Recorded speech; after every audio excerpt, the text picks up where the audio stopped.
नमस्कार दोस्तों, स्वागत है आपका साहित्य अध्ययन मंत्र में। हिंदी साहित्य से जुड़ी हुई किसी भी परीक्षा, हिंदी साहित्य से जुड़ी हुई सभी परीक्षाओं के लिए आज की क्लास महत्वपूर्ण होने वाली है। हिंदी साहित्य के अंतर्गत इतिहास लेखन परंपरा को आज हम लोग पढ़ने वाले हैं। ठीक है, इतिहास लेखन परंपरा की शुरुआत मानी जाती है, विधिवत शुरुआत मानी जाती है 19वीं सदी से। 19वीं सदी से, लेकिन इसके पहले भी क्या इतिहास लेखन नहीं हुआ है? तो ऐसा नहीं है। 19वीं सदी से पहले भी लेखकों के परिचय मिलते हैं और कई ग्रंथ ऐसे मिले हैं जो हमारे हिंदी साहित्य लेखन को एक आधार प्रदान करते हैं। तो दोस्तों, इतिहास लेखन की जो विधिवत परंपरा है वो तो गारसदा तासी से मानी जाती है। चलिए चलते हैं। शुरुआत जो है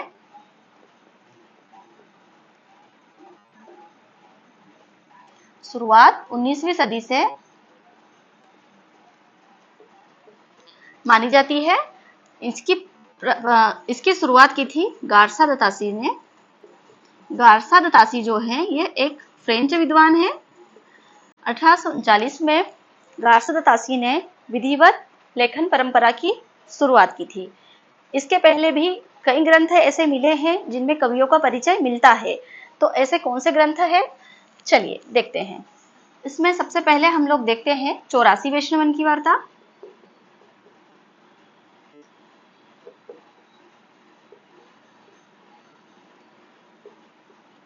चौरासी वैष्णवन की वार्ता जो लिखा गया है ग्रंथ, ये गोकुलनाथ जी के द्वारा लिखा गया है।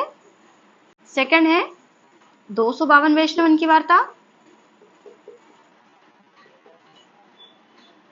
252 वैष्णवन की वार्ता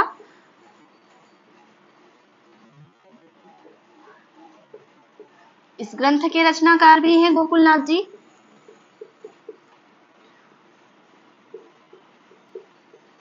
अब गोकुलनाथ जी ने 84 वैष्णवन की वार्ता और 252 वैष्णवन की वार्ता में किन कवियों का परिचय दिया है?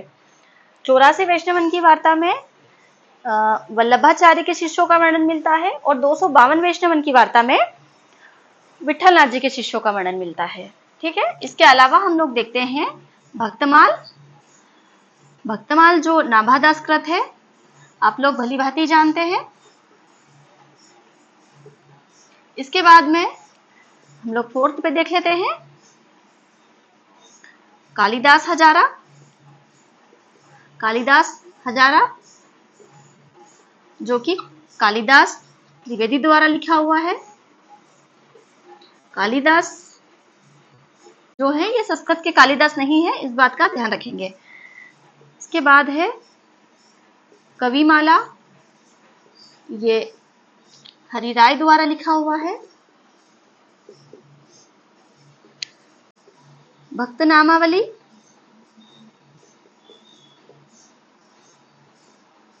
जो कि ध्रुवदास जी के द्वारा लिखा हुआ है।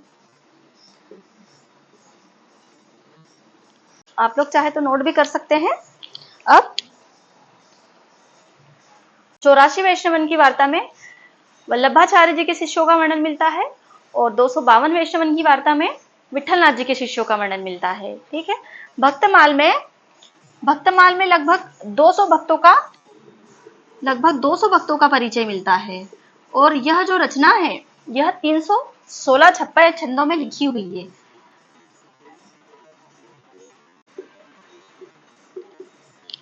तीन 316 छप्पैयों में लिखा हुआ जीवन वृत्त है। इसके बाद कालिदास हजारा, कविमाला और भक्तनामावली। ठीक है, इसे भी बहुत बहुत महत्वपूर्ण है। किसी भी एग्जाम के लिए यहाँ से प्रश्न बनते हैं, तो इसे आप लोग हृदयगम करेंगे, इसे भूलेंगे नहीं। ठीक है, इसके बाद हम लोग देखते हैं कि इतिहास लेखन में किन किन पद्धतियों का प्रयोग किया जाता है। तो सबसे पहले देख लेते हैं इतिहास लेखन की पद्धतियां।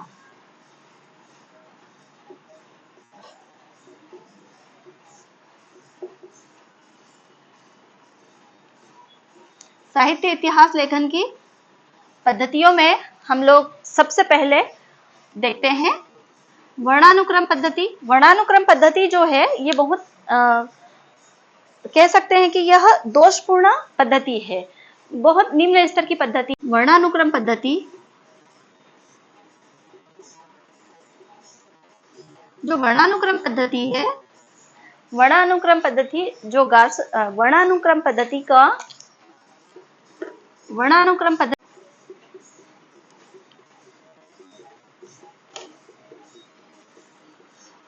हिंदी साहित्य लेखन की परंपरा की शुरुआत भी यहीं से मानी जाती है दोस्तों। अभी हम लोग यहाँ पढ़ चुके हैं, वर्णानुक्रम पद्धति का उपयोग किया गया था।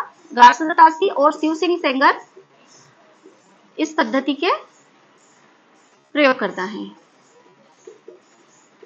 और यह पद्धति बहुत ही निम्न स्तर की पद्धति मानी जाती है, दोषपूर्ण पद्धति है, यह बिल्कुल अनुपयुक्त है, इसका अभी कोई उपयोग नहीं होता है। सेकंड हम लोग देखते हैं कालानुक्रम पद्धति।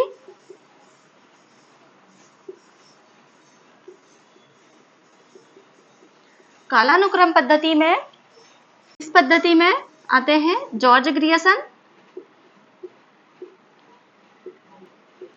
ग्रियर्सन और इनमें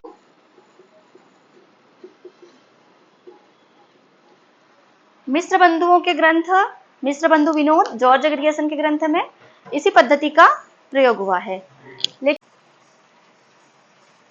मिश्र बंधु और जॉर्ज ग्रियर्सन ने अपने ग्रंथों में कालानुक्रम पद्धति का प्रयोग किया है। इसके बाद थर्ड हम लोग देखते हैं वैज्ञानिक पद्धति। वैज्ञानिक पद्धति का प्रयोग किया है डॉक्टर गणपति चंद्र गुप्त ने।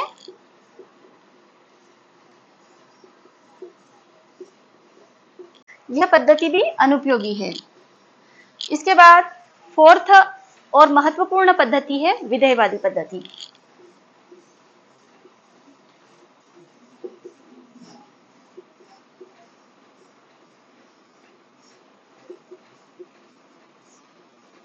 दोस्तों आप सभी लोग जानते होंगे कि विधेयवादी जो हमारे महान इतिहासकार है आचार्य रामचंद्र शुक्ल, इन्होंने ही विधेयवादी पद्धति से अपना इतिहास ग्रंथ लिखा है।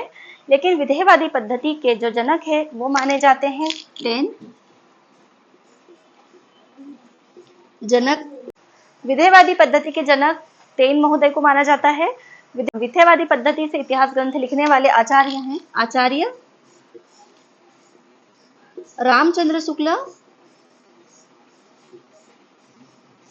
और ये बहुत ज्यादा इंपॉर्टेंट है।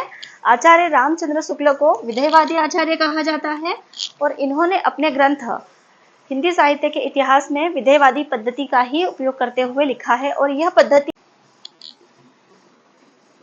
जाति और वातावरण,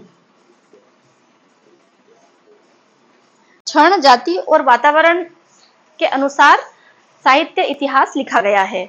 यह सर्वश्रेष्ठ पद्धति है। वर्णानुक्रम पद्धति एक निम्न स्तर पद्धति है और ये अनुपयुक्त पद्धति है, अनुपयोगी है, अनुपयुक्त पद्धति रही है, दोषपूर्ण पद्धति रही है, ये भी लिख लेंगे,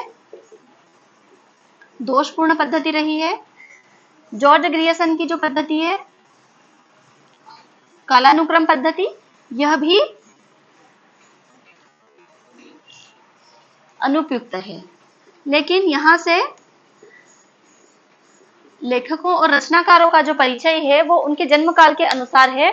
तो जन्म काल के अनुसार इस पद्धति में जॉर्ज ग्रियर्सन ने शुरुआत की है कालानुक्रम पद्धति की। तो कुछ हद तक इस पद्धति को मान्य किया जा सकता है, लेकिन सर्वश्रेष्ठ नहीं माना जा सकता है। तो विधेयवादी पद्धति ये सर्वश्रेष्ठ पद्धति है।